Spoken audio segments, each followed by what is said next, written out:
हिंदी साहित्य के बड़े रचनाकार अज्ञे का नाम तो आपने सुना ही होगा।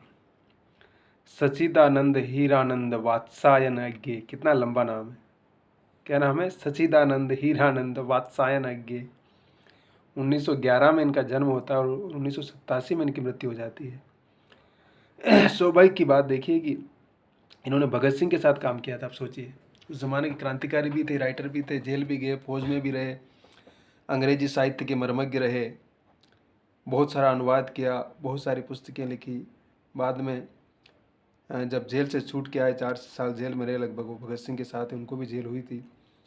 और जब वो जेल से छूट के आते हैं उसके बाद फिर ब्रिटिश फौज में भी जाते हैं वो।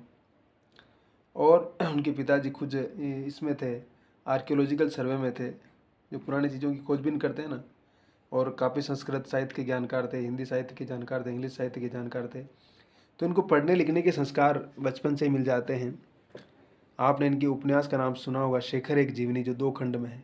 1941 में और 1943 में दोनों खंड पब्लिश होते हैं। और आश्चर्य की बात है कि इसमें समझिए कि अज्ञे अपने खुद की कथा कह रहे हैं। ये खुद चेन्नई मद्रास उस ज़माने में पढ़ने गए थे, फिर लाहौर भी गए थे। तो एक अच्छे खासे कहते हैं कि समृद्ध परिवार के होने के कारण उनको हर तरह का सपोर्ट भी मिला।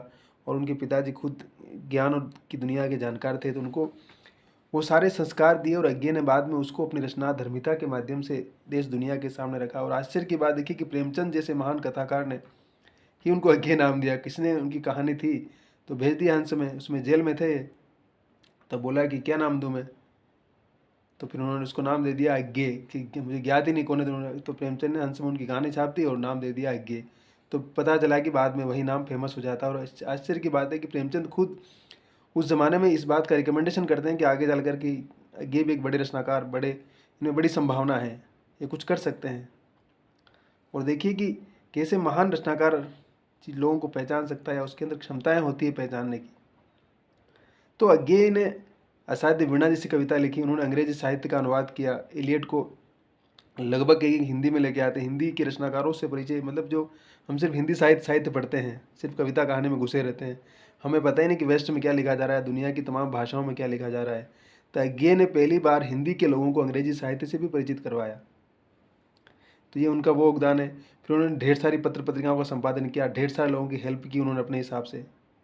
तो ये एक अजीब दुनिया में लोग होते हैं जो अपने लिए नहीं बल्कि लोगों के लिए जीने लग जाते हैं।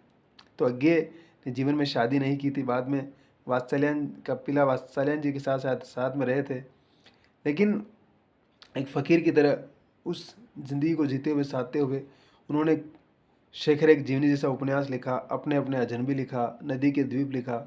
उनकी पत्र पत्रिकाएँ का संपादन तो कितना है, कविताएँ कितनी हैं, डायरियाँ कितनी हैं, बाकी उनका अन्य लेखन कितना है उसका तो कोई थोक ही नहीं है। तार सप्तक जैसे का संपादन किया उन्होंने।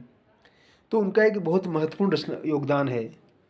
तो कोई भी रचनाकार अपने समय की चीज़ों को जब पहचानता है, हमारे सामने लेकर आता है, तो उस रचनाकार को उस देश काल के परिप्रेक्ष्य से हम समझने लगते हैं, तो उसकी रचना धर्मिता को अच्छे से पकड़ लेते हैं। बाकी रटने के लिए तो आपको पता है, रट सकते हैं आप, और हमारे अधिकतर विद्यार्थी रटते ही हैं, जो सारी उम्र सिर्फ मास्टर रहते हैं, फिर आगे उसके अलावा उनका कोई कंट्रीब्यूशन हो नहीं पाता है। तो किसी रचनाकार को समझना, उसकी युग धर्मिता, उसके युग बोध को समझ करके हम उसकी महानता और उसके भीतर के इन्फ्लुएंस को, उसकी प्रिविलेज को हम समझ सकते हैं। तो प्रेमचंद ने अज्ञे की उस महान रचना धर्मिता को उस समय ही पकड़ लिया था, समझ लिया था। और आज हमारे सामने उदाहरण है कि अज्ञे हिंदी साहित्य नहीं बल्कि भारतीय साहित्य के बड़े रचनाकार हैं, और उन्हें ज़रूर पढ़ना चाहिए हमें। शेखर एक जीवनी तो ज़रूर ही पढ़ना चाहिए। देखिए वो किस प्रकार से मनोविज्ञान की दुनिया का एक नया प्रयोग करते हैं, कि मनुष्य के भीतर का जो प्राइड का जो मनोविज्ञान आता है, और काम चेतना कैसे हमारी चेतना, हमारे जीवन चेतना को संचालित करती है, उस सारे कॉन्सेप्ट को उस नोवेल में दिया उन्होंने। और स्वतंत्रता की वकालत हमेशा आज्ञा करते हैं, सत्ताओं के खिलाफ मनुष्य कैसे आज़ाद हो सकता है, इस तरह के बहुत सारे कॉन्सेप्ट उसके अंदर है। और अज्ञे की भाषा बड़ी थोड़ी कठिन लगती है, लेकिन उपन्यास में कठिन नहीं, उनकी भाषा गद्य में ज़्यादा कठिन लगती है, बाकी लेखों में, निबंधों में, बाकी कहानी कविता में थोड़ी कठिन है, कहानियों में सरल है, और उपन्यास में तो सरल भाषा ही है उनकी, रोमांटिक भाषा लिखते हैं। तो अज्ञे को ज़रूर पढ़िए और खुश रहिए, मुस्कुराते रहिए, हंसते रहिए, और बस चिंताओं से मुक्त रहिए। हर दिन का आनंद लीजिए। ज़िंदगी हमारी है, हमें जीना है इसको, दूसरों को नहीं जीना है। Just smile.